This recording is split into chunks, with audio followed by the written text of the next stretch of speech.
할렐루야. 중고등부 온라인 예배에 오신 여러분들을 진심으로 환영하고 축복합니다. 다 같이 사도신경 하심으로 중고등부 예배를 시작하겠습니다. 나는 전능하신 아버지 하나님 천지의 창조주를 믿습니다. 나는 그의 유일하신 아들 우리 주 예수 그리스도를 믿습니다. 그는 성령으로 잉태되어 동정녀 마리아에서 나시고 본디오 빌라도에게 고난을 받아 십자가에 못 박혀 죽으시고 장사된 지 사흘 만에 죽은 자 가운데서 다시 살아나셨으며 하늘에 오르시어 전능하신 아버지 하나님 우편에 앉아 계시다가 거기로부터 살아있는 자와 죽은 자를 심판하러 오십니다. 나는 성령을 믿으며 거룩한 공교회와 성도의 교제와 죄를 용서받는 것과 몸의 부활과 영생을 믿습니다. 아멘.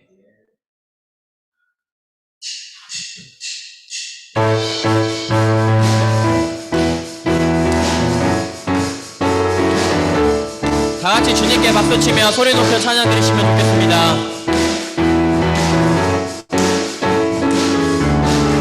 빛나는 주의 영광 온 땅을 비추시네. 주님의 위대하심 온 땅이 찬양하네. 영원한 주의 나라 이곳에 임하시네. 한없는 주의 사랑 이곳에 가득하네. 신실하신 주 주님의 은혜 넘치네. 소리 높여 주 찬양해. 위대하신 주님께 온 맘 다해 주 경배해. 크고 놀라우신 주.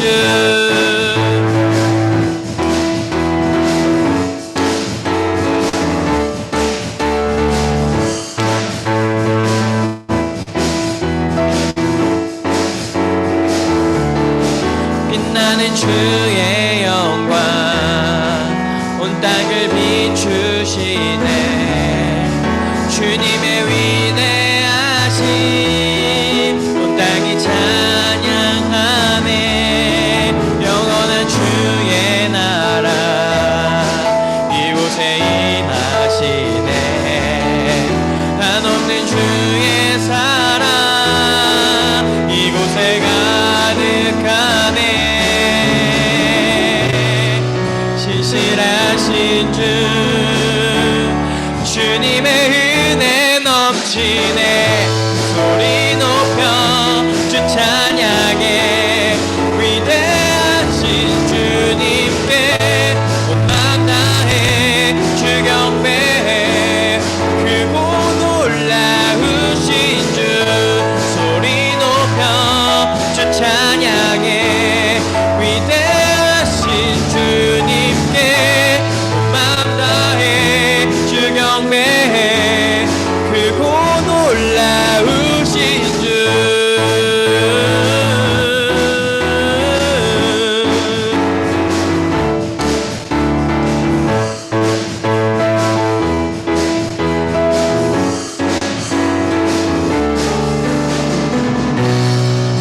신실하신 주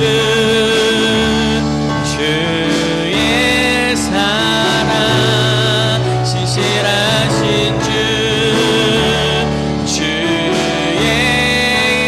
은혜. 신실하신 주 주의 사랑. 신실하신 주 주님의 은혜 넘치네. 소리 높여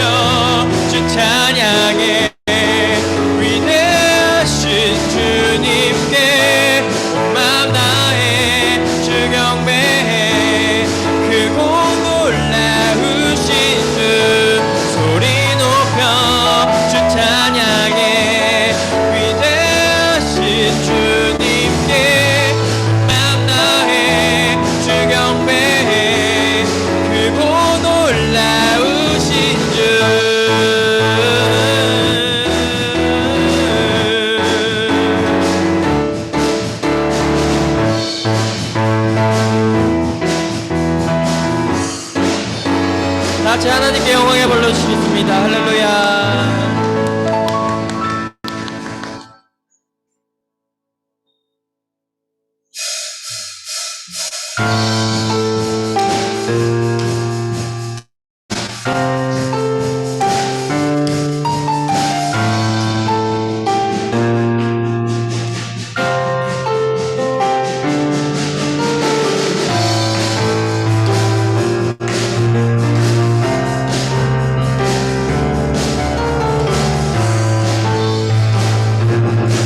하나님께 기쁨의 찬양 드리시겠습니다. 주는 약한 자 돌보시며 주는 약한 자 돌보시며 갇힌 자 자유케 하네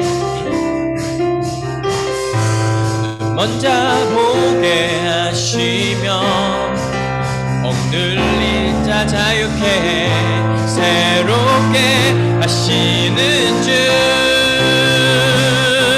기뻐해 날 구원하신 주를 기뻐해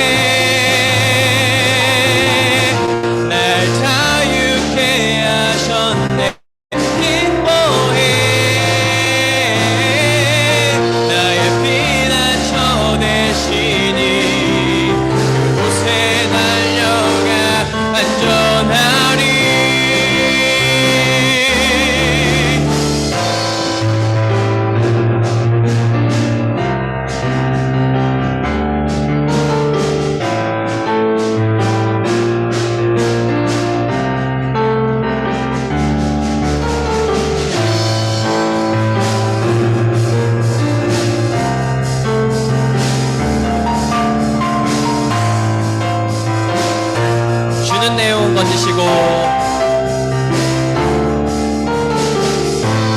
주는 내 영혼 건지시고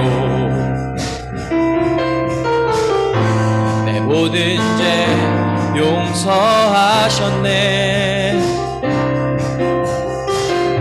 주 얼굴 보게 하시며 주 은혜로 자유케 해 새롭게 하시는 주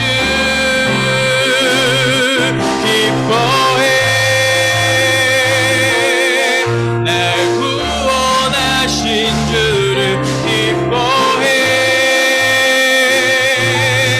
날 자유케 하셨네 기뻐해 나의 피난처 되시니 그곳에 달려가 안전하리 기뻐해 기뻐해 날 구원하신 주를 기뻐해 날 자유케 하셨네 기뻐해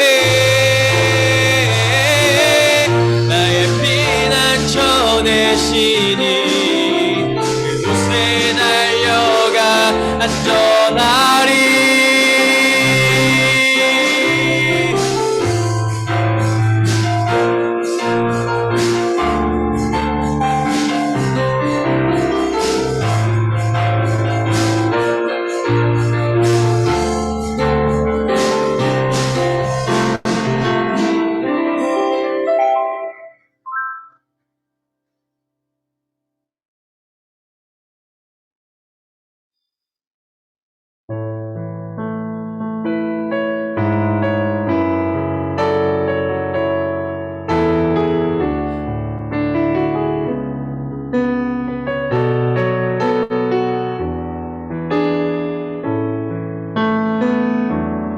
우리 보좌 앞에 모였네 함께 주를 찬양하며 하나님의 사랑 그 아들 주셨네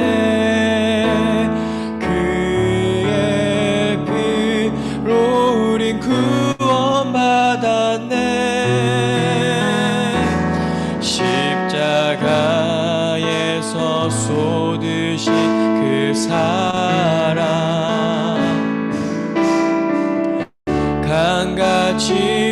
땅에 흘러 각 나라와 족속 백성 방언에서 구원받고 주 경배 드리네.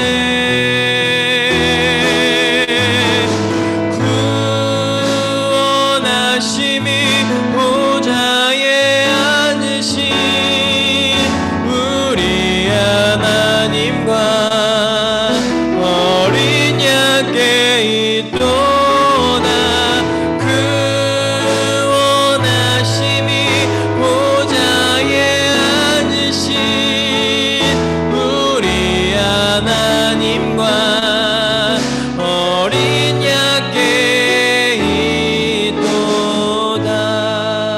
한 번 더 찬양하시겠습니다. 우리 보좌 앞에 모였네. 우리 보좌 앞에 모였네. 함께 주를 찬양하며 하나님의 사랑 그 아들 주셨네. 그의 피로 우리 구원받았네.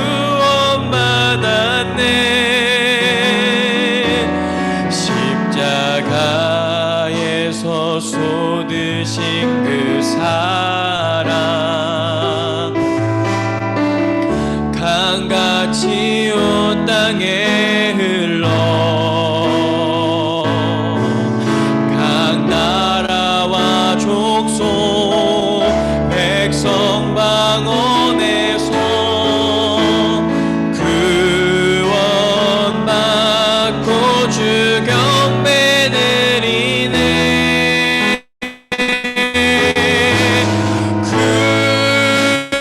구원하심이 보좌에 앉으신 우리 하나님과 어린 양께 있도다.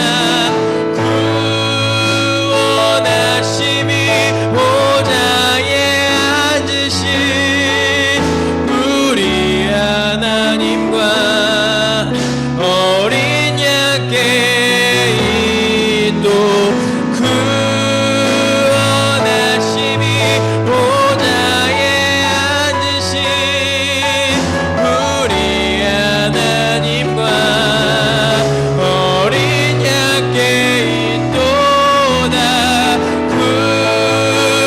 구원하심이 보좌에 앉으신 우리 하나님과 어린 양께 있도다.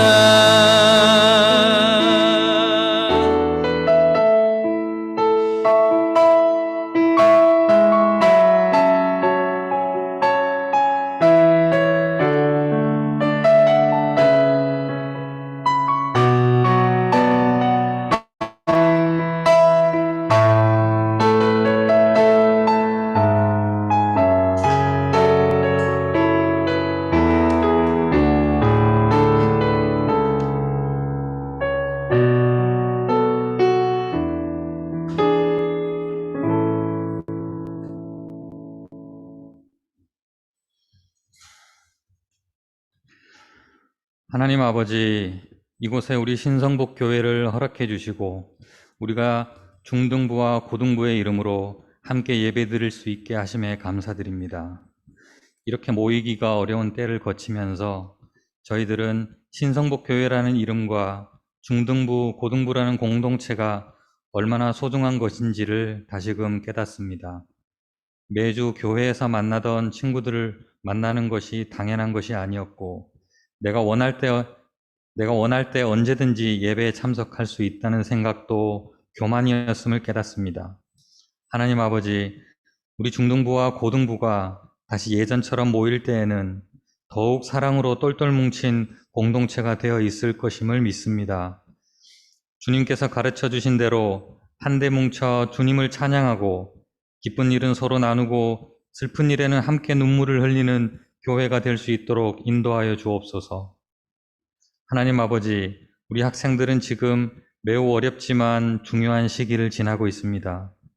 우리 학생들이 지치지 않고 맡은 일에 성실할 수 있도록 힘을 주시고 각자 품고 있는 재능이 필요한 때에 필요한 곳에서 활짝 피어날 수 있도록 주님의 계획대로 준비시켜 주옵소서. 그리고 우리 학생들이 눈앞의 작은 이익에 흔들리지 않고 주님이 준비하실 놀라운 계획에 대한 소망을 품을 수 있도록 함께하여 주옵소서. 하나님 아버지, 코로나19로 인해 어려운 상황이지만 온라인으로나마 여름 수련회를 진행하려 합니다. 선생님들이 기도로 준비하고 있사오니 성령 충만한 수련회가 될 수 있도록 하여 주시고 우리 학생들이 즐거운 마음으로 참여할 수 있도록 여건을 허락하여 주옵소서.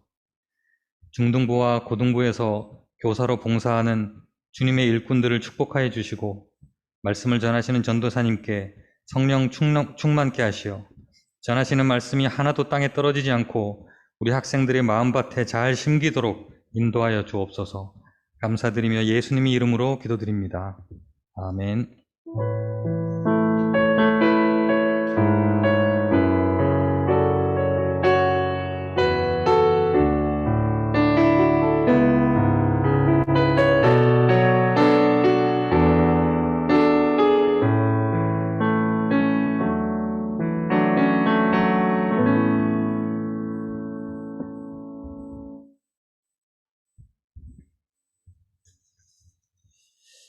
이 시간 우리에게 주신 하나님 말씀은 사도행전 16장 11절에서 15절 말씀입니다. 신약 사도행전 16장 11절에서 15절 말씀을 봉독하겠습니다. 우리가 드로아에서 배로 떠나 사모드라게로 직행하여 이튿날 네아폴리로 가고 거기서 빌립보에 이르니 이는 마게도냐 지방의 첫 성이요 또 로마의 식민지라 이 성에서 수일을 유하다가 안식일에 우리가 기도할 곳이 있을까 하여 문 밖 강가에 나가 거기 앉아서 모인 여자들에게 말하는데 두아디라 시에 있는 자색옷감 장사로서 하나님을 섬기는 루디아라 하는 한 여자가 말을 듣고 있을 때 주께서 그 마음을 열어 바울의 말을 따르게 하신지라. 그와 그 집이 다 세례를 받고 우리에게 청하여 이르되 만일 나를 주 믿는 자로 알거든 내 집에 들어와 유하라 하고 강권하여 머물게 하니라. 하나님께서 이 말씀을 통해 은혜 주시기를 원합니다. 설교 듣기 전에 기도하도록 하겠습니다. 기도하겠습니다. 주님, 이런 팬데믹 상황이 장기화되면서 우리가 장시간 모이지 못하고 있습니다. 하지만 주님 말씀은 여전히 살아서 숨쉬고 일하고 있음을 우리가 봅니다. 오늘 말씀 전하는 자의 입술을 붙잡아 주시고 이 말씀이 우리 가슴 속에 심겨서 어렵고 슬픈 마음이 들지라도 우리 가슴 속에서 다시 생기와 활력을 주는 그러한 역사가 일어날 수 있도록 인도하여 주시옵소서. 예수님의 이름으로 기도드립니다. 아멘. 오늘 설교는 누구나 섬길 수 있어요 라는 제목으로 말씀 전하도록 하겠습니다. 초등학교와 중학교 교과서에 꾸준히 단골처럼 실리는 소설로 황순원 작가의 소나기라는 소설이 있습니다.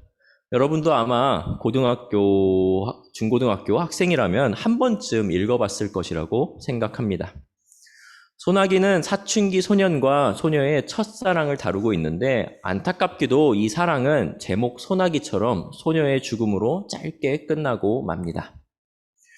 여기서 소녀의 죽음을 암시하는 복선, 그러니까 여러분 복선이 뭔지 학교에서 배우셨죠? 중학교 1학년 학생들은 아직 못 배웠을 수도 있을 것 같아요. 아마 1학년, 2학년쯤에 배우는 것 같아요. 복선은 이제 문학에서 앞으로 일어날 사건, 그러니까 미래에 일어날 사건을 뭔가 암시하는 장치를 말하는데요. 그것으로, 그러니까 이 소녀의 죽음을 암시하는 복선으로 도라지꽃이 등장하는데 도라지꽃의 보라색은 앞으로 일어날 소녀의 죽음에 관한 부정적인 상징으로 쓰였습니다. 소설 소나기에서 보라색이 부정적 의미로 사용됐듯이 중세에서도 중세에도 보라색은 그다지 좋은 의미가 아니었다고 합니다. 중세 시대에 보라색은 라틴어로 sub니거라는 단어로 읽혀졌다고 하는데요. sub는 이제 뭐뭐에 이제 종속되다, 뭐뭐에 속하다, 뭐 이런 의미가 있고요. 그리고 니거는 이제 검은색이라는 의미가 있는데요. 이것은 이제 종합해 보면 무슨 뜻이냐? 반쯤 검은색이다라는 의미를 가지고 있는데 세월 속으로부터의 멀어짐, 그러니까 죽음으로 가까워지는 것을 상징하는 색이 바로 보라색이었다고 합니다. 하지만 이와는 반대로 더 옛날 역사, 그러니까 중세보다 더 옛날 역사로 넘어가 보면은 고대 세계 때는 보라색은 황제, 권위, 명성을 나타내는 색이었다고 합니다.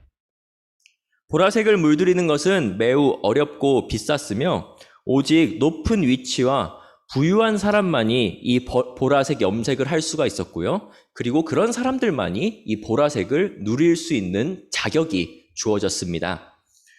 성경에서도 보라색이 자주 등장합니다. 성경에서는 보라색이라는 말로 등장하지 않고요. 어떤 말로 등장하냐면 바로 자색이라는 단어로 등장합니다.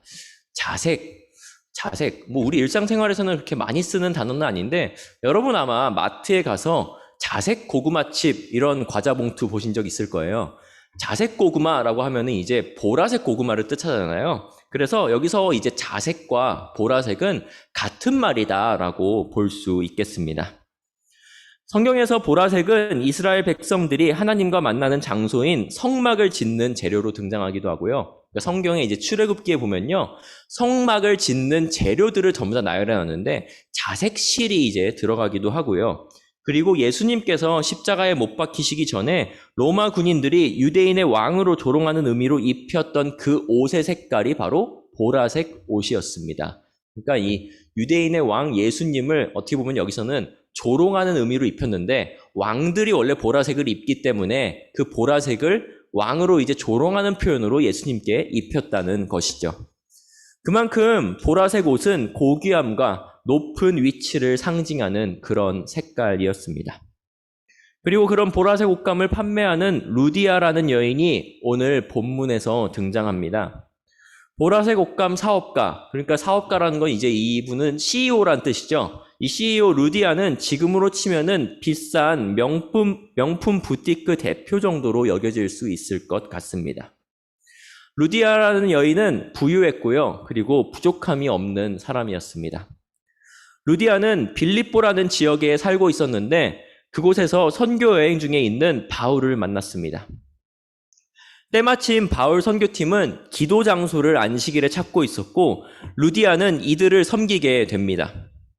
루디아는 이때 바울을 처음 만난 낯선 사람이었고 하나님을 알고는 있었지만 복음이신 예수님에 관해서는 처음 들은 그런 상황이었습니다.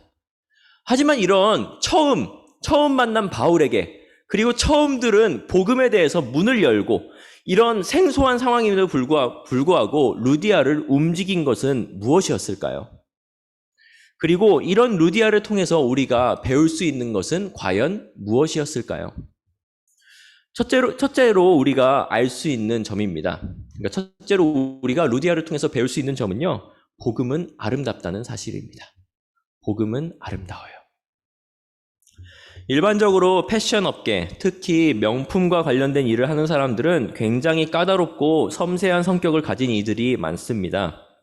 이 업계는 까다롭고 섬세한 성격이 요구되는데 왜냐하면 그만큼 섬세한 물건을 다룰 뿐만 아니라 주 고객들이 높은 취향을 지닌 이들이기 때문입니다. 섬세하고 까다로운 이들은 쉽게 칭찬을 하거나 쉽게 설득되지 않습니다. 이들은 예리한 시선으로 판단하고 다른 사람의 말보다 자신의 안목을 신뢰하는 사람들이 매우 많습니다. 관련된 영화도 굉장히 많죠. 악마는 프라다를 입는다. 이제 이런 영화들 보면은 거기에 나오는 이 편집장분의 성격이 보통이 아니죠. 근데 이제 그런 것들이 이제 다 실화를 바탕으로 많이 제작이 되었다고 하잖아요. 그래서 이런 명품 업계, 럭셔리한 뭔가를 이제 다루는 사람들, 그 사람들의 그 안목은 굉장히 까다롭고 그리고 성격 자체도 굉장히 까다로운 경우가 많다는 것 익히 접하셨을 거라고 생각합니다.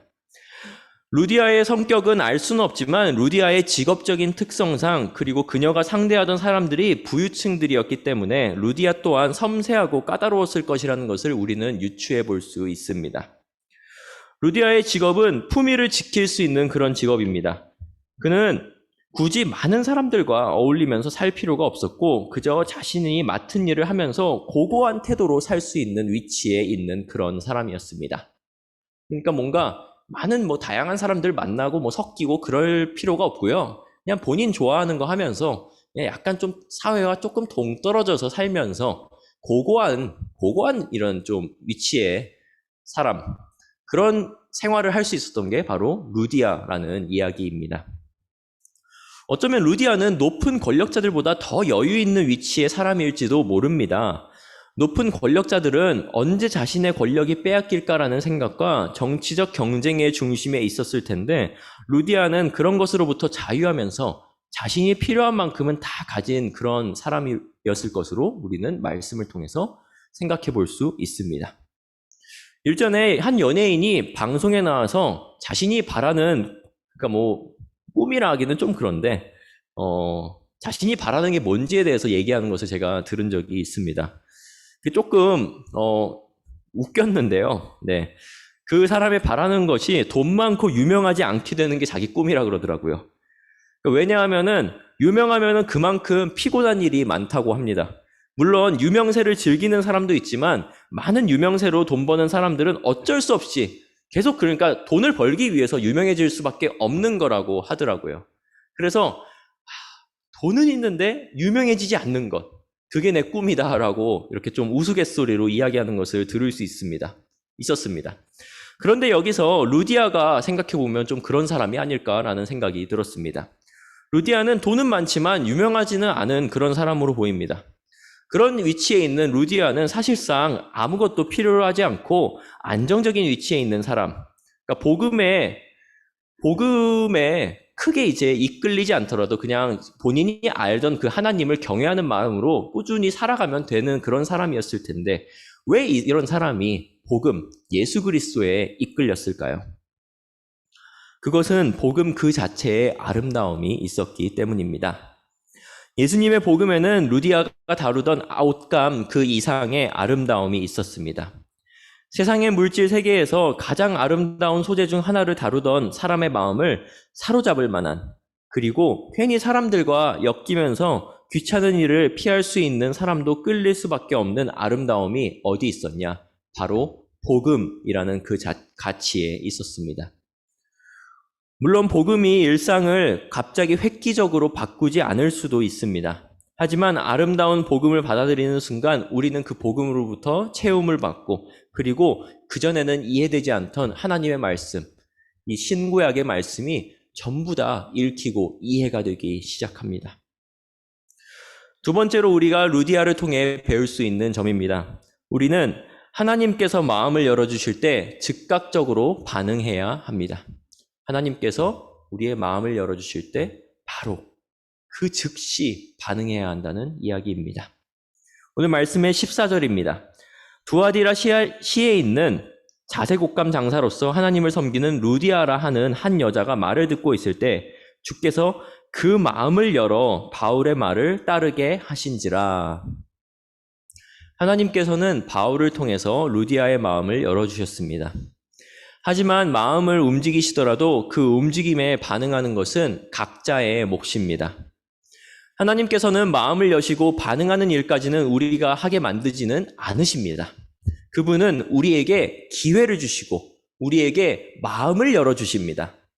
루디아도 하나님께서 마음을 열어주실 때 그에 대한 반응, 그에 대해서 응대하는 것은 본인 자신의 몫이었습니다.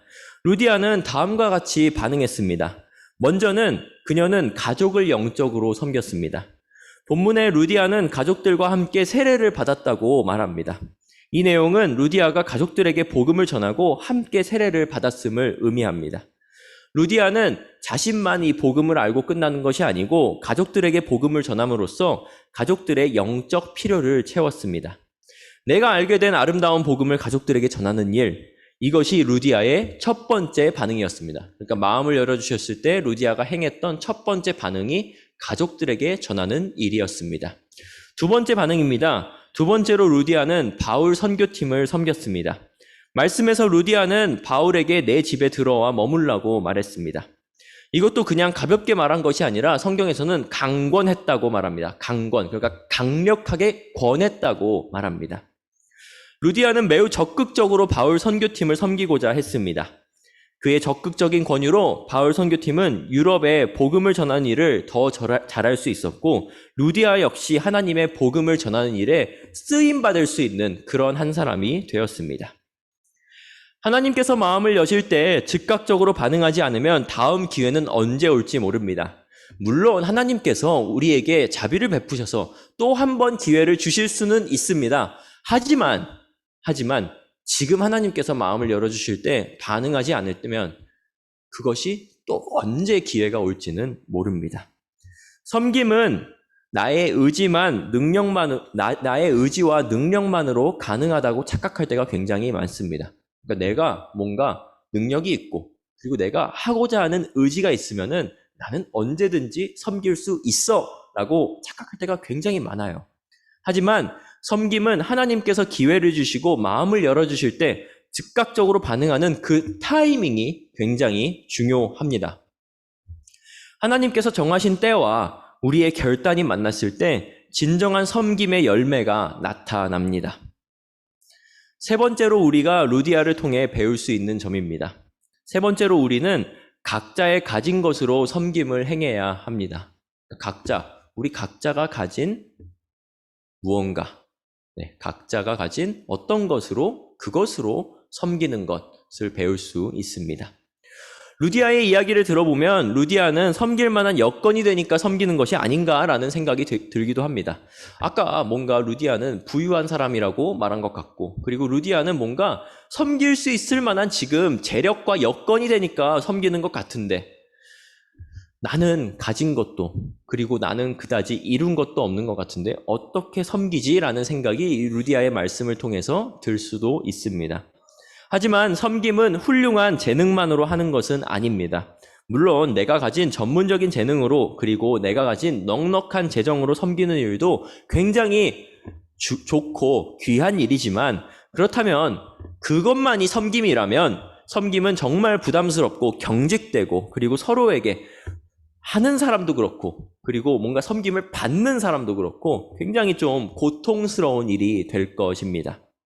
루디아는 자신이 가진 공간과 여건을 사용해서 바울과 그의 동료들을 섬길 수 있었다면 우리는 우리 각자의 여건에 따라 하나님 나라를 섬겨야 합니다. 꼭 피아노 전공을 해야 교회 반주를 할 수 있는 것이 아닙니다. 그리고 꼭 너무 노래를 정말 뛰어나게 잘해서 성가대를 서고 찬양팀을 서는 것이 아닙니다. 요리사 자격증이 있어야 식당 봉사를 하고, 그리고 내가 경제적으로 정말 넉넉해야 선교지에 헌금을 보내고 뭔가 교회 공동체의 약자들에게 경제적인 도움을 보탤 수 있는 것이 아닙니다. 하나님 나라의 섬김에는 자격 요건이 없습니다. 제가 설교 초반에 보라색을 이야기하면서 보라색의 다양한 의미가 담겨 있다는 것을 여러분께 말씀드렸습니다. 보라색의 다양한 의미처럼 우리도 각자 능력에 맞게 우리의 진심 어린 마음을 다해서 다양한 방법으로 섬김을 해나가는 것이 굉장히 중요합니다. 하나님께서는 액수와 질을 보시는 분이 아닙니다. 그분은 우리 마음의 중심, 그러니까 진심을 보시는 분이십니다.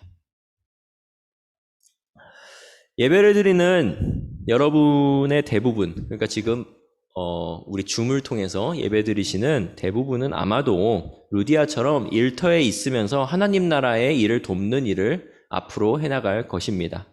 물론 이 중에서 바울과 같이 선교지로 향하는 이들도 나오겠지만 대다수는 아마도 일터와 교회 사이에 어딘가에 있을 것이라고 생각합니다.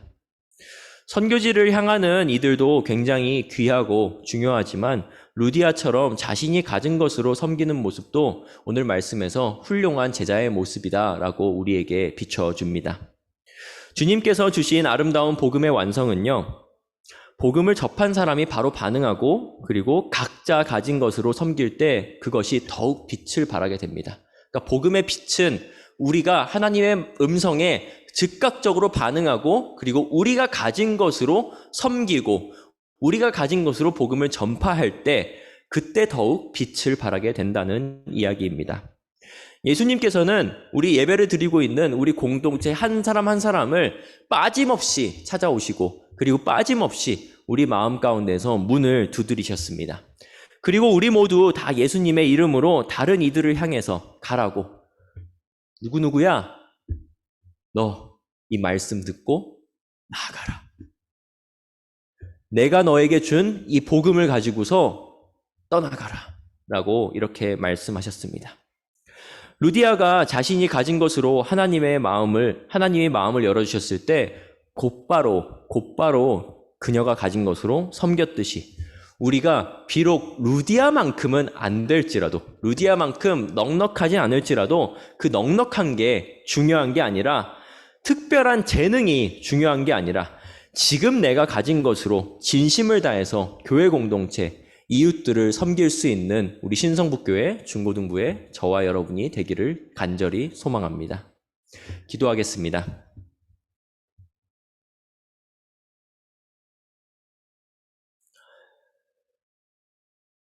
사랑이 많으신 주님, 빌립보 교회의 루디아를 통해서 우리에게 말씀을 전달해 주셔서 너무나도 감사합니다.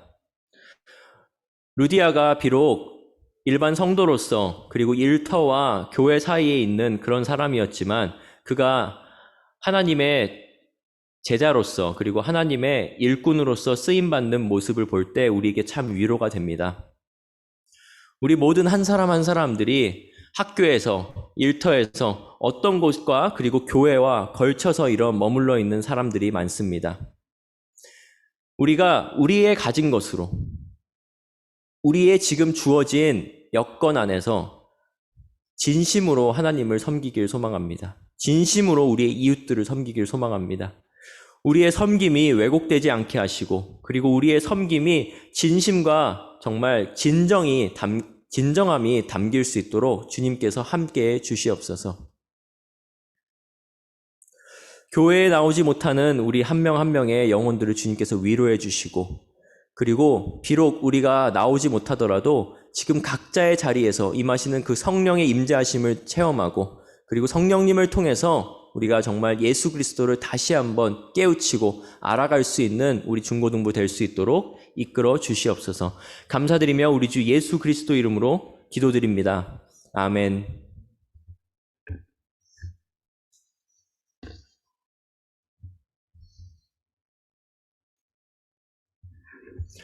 주님께서 알려주신 주기도문을 통해서 예배 마치도록 하겠습니다. 주기도문 하겠습니다. 하늘에 계신 우리 아버지, 아버지의 이름을 거룩하게 하시며 아버지의 나라가 오게 하시며 아버지의 뜻이 하늘에서와 같이 땅에서도 이루어지게 하소서. 오늘 우리에게 일용할 양식을 주시고 우리가 우리에게 잘못한 사람을 용서하여 준 것 같이 우리 죄를 용서하여 주시고 우리를 시험에 빠지지 않게 하시고 악에서 구하소서. 나라와 권능과 영광이 영원히 아버지의 것입니다. 아멘.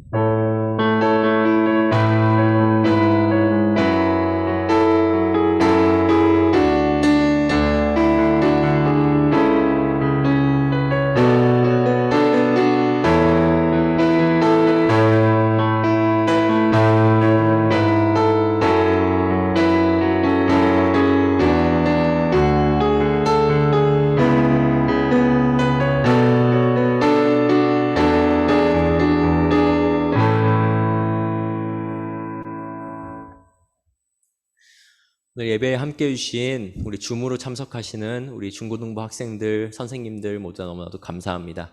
광고 말씀 드리도록 하겠습니다. 우리 먼저는 수련회 광고입니다.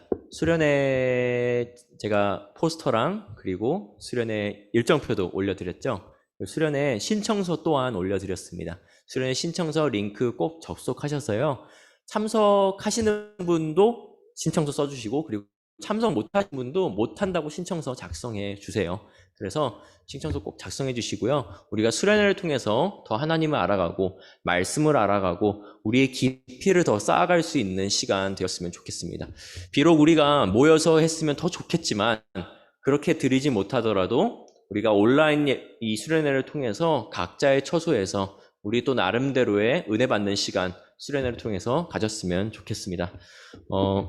오늘 참석한 친구들 한번 보겠습니다.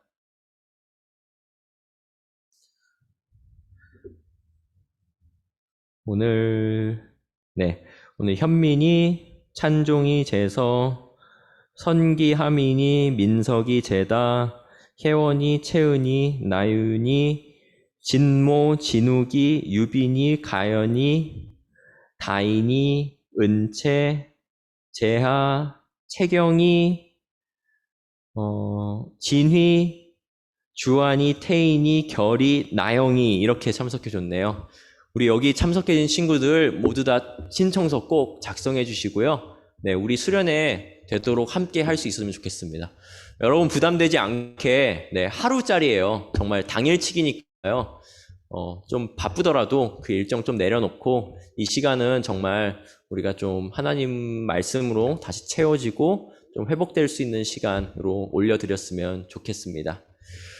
네, 감사하고요. 그리고 오늘 공과 공부 있습니다. 공과 공부 흩어져서 드릴 때 선생님들과 함께 오늘 루디아 본문 가지고서 이제 이야기를 했잖아요. 오늘 공과 책도 이제 함께 보시면은 누구나 어떤 상황에서도 누구나 이제 섬길 수 있다라는 그런 주제를 다루고 있는 것을 볼 수 있어요. 그러니까 우리 정말 각자 한 사람 한 사람이 사회에서는 지금 정말 작은 존재일지 모르지만 하나님의 시선으로 봤을 때는 정말 큰 일꾼들이거든요. 정말 하나님께서 귀히 여기시는 그런 존재들이거든요. 그러니까 그것들을 다시 한번 상기시키면서 나는 어떤 식으로 하나님께 쓰임받을 수 있을까를 한번 생각해보고 그리고 좀 그런 그런 다짐이 우리 공과를 통해서 있었으면 좋겠습니다.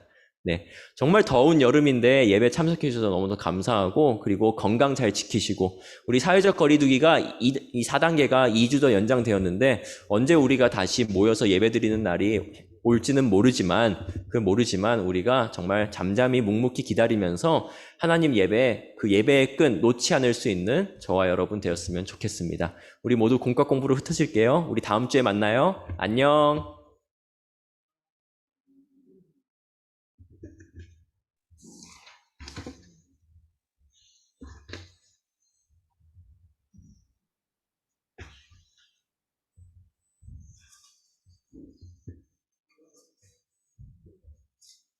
예배 섬겨주신 선생님 너무 감사합니다. 예.